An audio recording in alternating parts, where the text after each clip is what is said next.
All right, let's get straight into it. You're a healthcare provider. You get that call, explosion scene. This isn't just another run. It's chaos. It's dangerous. Maybe one of the toughest scenes you'll ever face. Absolutely.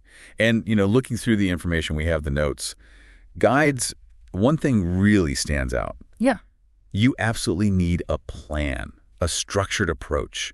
Your safety, your ability to actually help people, it all comes down to having that structure. Okay, so that's our goal here. To pull out the really vital stuff from this material.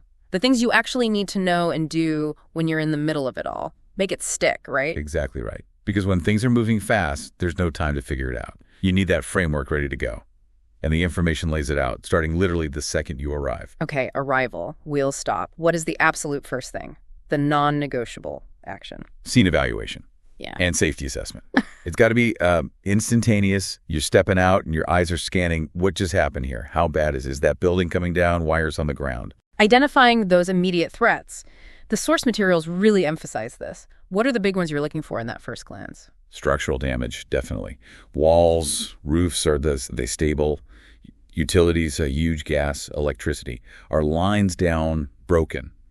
And this is so important, the potential for secondary devices. Ah, yeah. The devices aimed at responders coming in after the first blast, that's a tough reality to face. It is. And the guidance is really clear. You have to assume they might be there, be totally alert, don't touch anything weird, see something suspicious, get back, report it. Might even need to evacuate that spot. So quick scan, structure, utilities, secondary devices. What else needs to happen right then in those first moments? Establish the incident command system right away. The step-by-step info puts us right near the top. Incident command system, or ICS. What? The urgency. You barely, gotten your bearings. Because without it, the chaos just multiplies. ICS gives you structure. It says who's in charge of what. It lines up communication. It brings together fire, police, EMS, everyone. Otherwise, you get different agencies showing up, doing their own thing, maybe even getting in each other's way. ICS stops that. It's like the brain of the whole response. Okay, so ICS is your command structure, set up from minute one. What comes next once that's starting to form? You request more help immediately. An explosion scene. Yeah. It's almost always going to swamp the first units arriving. You need specialists. What kind of specialists are we talking about here? Bomb squad for sure, because of that secondary threat. Fire department, obviously for fires, but also checking structures.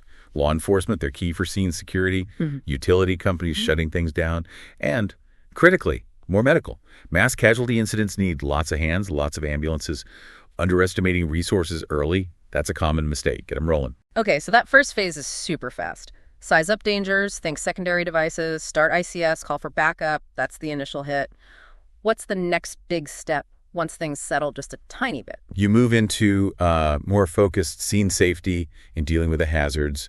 You did the quick scan. Now it's about systematically finding and reducing risks, making it safer to actually work in there. Systematically reducing risks. How do you approach that? A really thorough safety check. This is more detailed than the first look. Now you're hunting for all the hazards. Unstable piles of debris, sharp metal, maybe contaminated areas, things you could trip on. And protecting your own team during this part. Oh, absolutely essential. Proper personal protective equipment, or PPE. Helmets, heavy gloves, maybe respirators depending on the air. Use tools to move stuff, not your bare hands. Makes sense. Work safe. Hazards found, then what? Mark them, clearly. Use tape, cones, spray paint, whatever you've got. Make those dangerous spots obvious so nobody accidentally wanders in. And you're also setting up safe spots within the scene. Yes, exactly. Designated safety zones. These are spots you've checked and know are relatively stable, free from immediate danger. They become places to stage people, gather patients once they're out, even just a spot for responders to take a quick breather. Having a known safe area helps mentally, too, amidst all the destruction. Got it. Thorough check, right gear, mark dangers, create safe zones. What about locking down the whole area? That's the last part of this step. Yeah. Secure the scene. Setting up a perimeter. Law enforcement, who you called early through ICS, usually helps big time with this. Why is that perimeter so vital? Who are you trying to keep out? Well, a few groups. Bystanders, obviously they could get hurt or mess up the scene. The media, they have a job to do, but not interfering with emergency work initially. Other people who just don't need to be right there.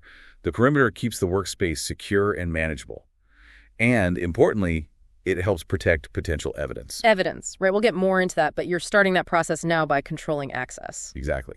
And scene control builds on that perimeter. Now you're organizing inside that secured zone. Okay, perimeter's up. What's the next layer of organization? Designating specific staging areas inside the perimeter. These are spots for ambulances, fire trucks, personnel check-in, equipment drop-off, keeping things orderly. Why not just let everyone park as close as they can get? Seems faster. It sounds faster, but it leads to gridlock, blocks access roads, creates confusion. Staging areas keep things flowing smoothly. You know where to find resources, vehicles can get in and out. It prevents clogging up vital space. Think organized parking and supply depots. Structured logistics, nice. And managing people is still ongoing. Oh yeah, bystanders, family members looking for loved ones. Non-essential personnel managing them is a constant challenge. Law enforcement usually handles it, but it's a team effort to keep the work area clear. It's emotional, it's tough, but it's really necessary for safety and just getting the job done. Untrained folks wandering around are a huge risk. Right, need to stay focused. And while all the scene control is locking down... You start documenting right away. Documenting now, and everything's still so hectic. Yes. Start documenting now. Make notes. What did you see when you arrived? Where were things? Anyone you talked to who saw something.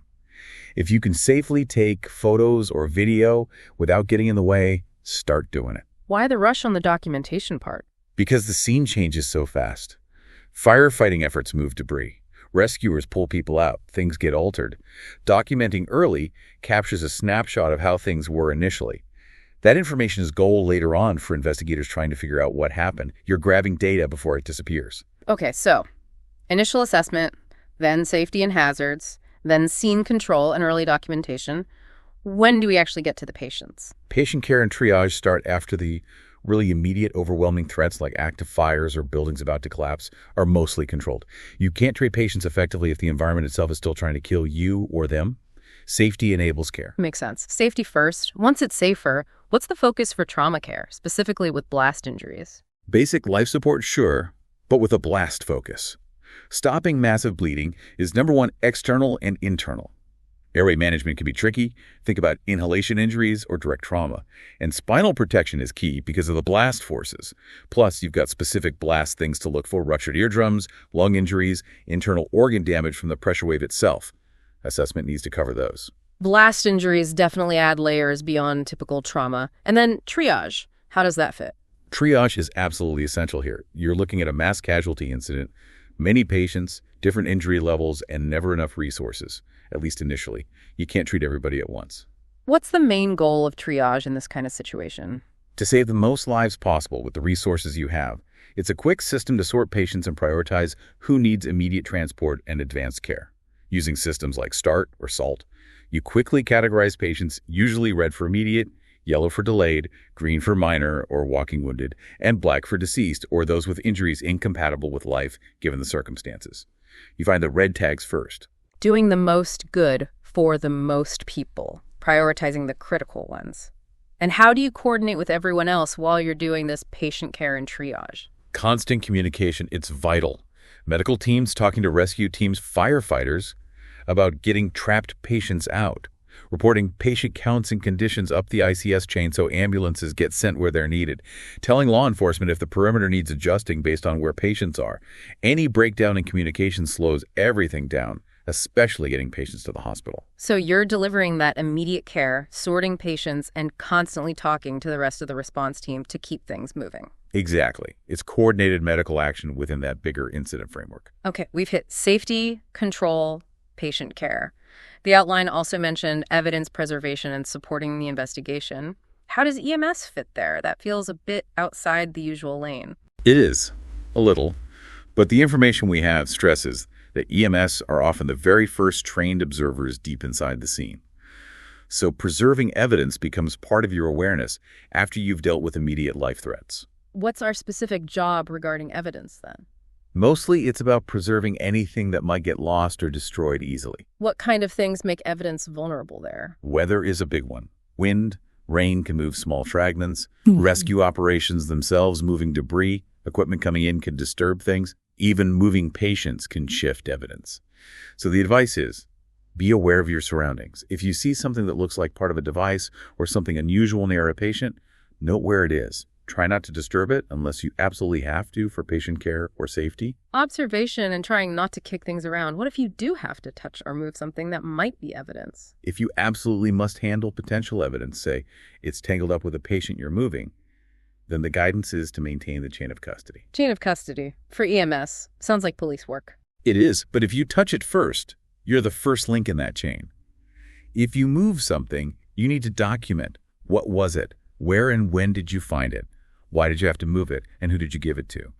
Usually that's law enforcement or an investigator. That documentation is what allows that item to potentially be used as evidence later. Okay, watch out for it. Try not to disturb it. Document if you handle it. How else can we help the investigators who come in later? Share what you saw, your initial impressions, what the scene looked like before things got moved around, where you found certain patients, maybe anything they said. Your view from being there right at the start is incredibly valuable for them piecing together what happened.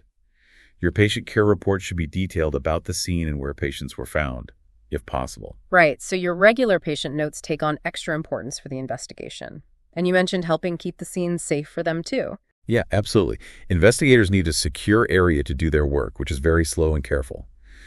By maintaining that perimeter you help set up, keeping hazards marked, ensuring utilities stay off, all those things you did earlier now, directly help them work safely and thoroughly. It's all connected, a layered approach. You start with that rapid assessment, immediate safety stuff. Then you systematically tackle hazards and get control of the scene. Then, once it's safer, you focus on patient care and triage. And woven through all of that is keeping an eye out for evidence and supporting the investigation that will follow. That sequence really clicks. Safety first, which then allows you to actually do effective patient care, all while protecting the scene so investigators can figure out the how and why. It provides a clear path through what seems like pure chaos. It's an overwhelming situation and gives you steps. A logical way forward. Turns that initial zero into organized action.